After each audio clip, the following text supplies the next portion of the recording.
Today, we're going to do a speed test between TradeWiz, Trojan, Sol Trading Bot, and Maestro. I set the same fees, slippage, and buy amounts for all four of them, if you take a look right here.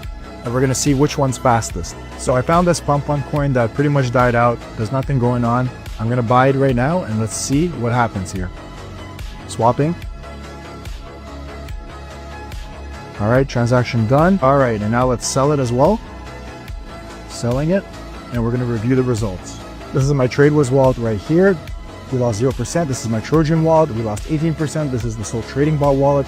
We lost also 18%, and Maestro didn't even work. If you look over here, TradeWiz was first, followed by Sol Trading Bot, then Trojan, and then for the sells, TradeWiz was first again, followed by Trojan, and then Sol Trading Bot. So when it comes to speed and price, TradeWiz is your #1 option. Link to TradeWiz will be in my bio.